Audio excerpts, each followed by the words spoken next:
चलो इस क्वेश्चन को देखते हैं बच्चों। दो स्टेटमेंट है। पहले स्टेटमेंट में क्या बोला गया देखो जरा, atomic size of silver is almost equal to that of gold. Silver और गोल्ड दोनों का एटॉमिक साइज सिमिलर है। तो फटाफट से सब लोग अपनी कॉपी में एटॉमिक रेडियस, डी ब्लॉक में एटॉमिक रेडियस वाला पॉइंट चेक करें, आपकी पीरियोडिक टेबल में मिल जाएगा ये।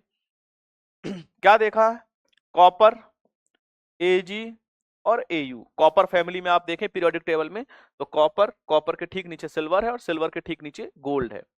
और पोजीशन वाइज देखें तो ये 3D सीरीज का एलिमेंट है, ये 4D सीरीज का एलिमेंट है और ये 5D सीरीज का एलिमेंट है ना।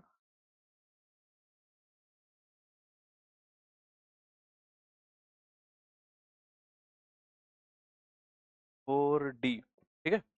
तो होता क्या है बच्चों, अगर आप पीरियोडिक टेबल का बेसिक कॉन्सेप्ट समझे तो जैसे जैसे हम नीचे जाते हैं तो ये बात तो बहुत सीधी सीधी है कि नीचे जाने पर ऑर्बिट के नंबर्स बढ़ते, ऑर्बिट के नंबर्स बढ़ने से रेडियस बढ़नी चाहिए, बढ़ती है।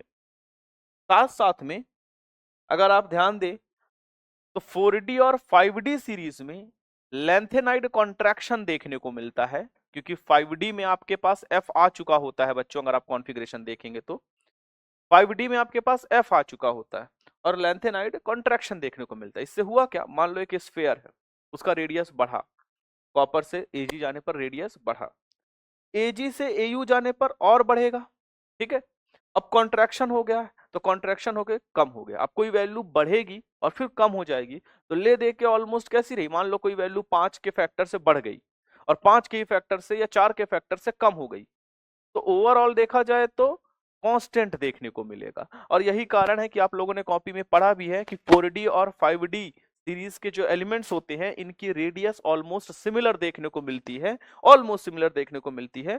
कॉपर के बाद Ag और Au दोनों की रेडियस लगभग सिमिलर देखने को मिलती है। इस फिनोमिना को हम लोगों ने पढ़ रखा है बच्चों, लेंथेनाइड कॉन्ट्रैक्शन। आपको ये चीज कहां मिलेगी, लेंथेनाइड कॉन्ट्रैक्शन में। अब क्या कह रहा है कि सिल्वर और गोल्ड की एटॉमिक रेडियस ऑलमोस्ट सिमिलर है, बिल्कुल सही बात है, ऑलमोस्ट इक्वल है, ठीक है। कारण लेंथेनाइड कॉन्ट्रैक्शन। आगे बढ़ते हैं। बोला गया है कि D subshell has low penetration power and produce poor shielding effect, ठीक है। बोल रहा है कि डी सबशेल का पेनिट्रेशन पावर, आओ जरा देखें।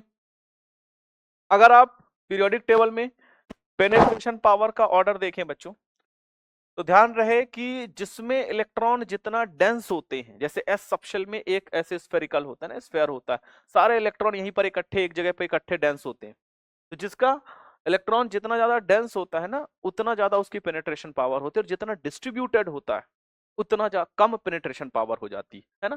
तो पेनिट्रेशन पावर का ऑर्डर क्या होता है, एस, पी, डी और एफ। सिमिलरली शील्डिंग की भी बात कर रहा क्वेश्चन, तो शील्डिंग का भी बात कर लेते हैं।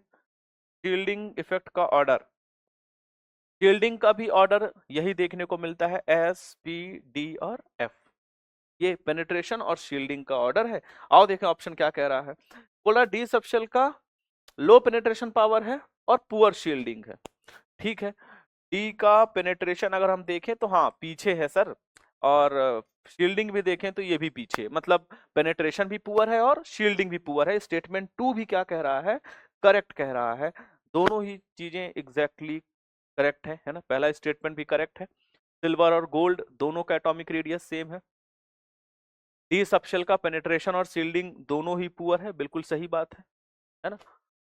और इन दोनों का आपस में कोई लेना देना नहीं है ना। पर फिलहाल हमें ऑप्शन में कोई एक्सप्लेनेशन देना ही नहीं, आपको तो बस स्टेटमेंट ढूंढना था। स्टेटमेंट हमने ढूंढ लिया है कि सर हाँ इसकी लो पेनिट्रेशन है, पुअर शील्डिंग है, मतलब ये स्टेटमेंट भी करेक्ट है। तो both statement 1 and 2 are correct, ठीक है, फर्स्ट ऑप्शन, ठीक है।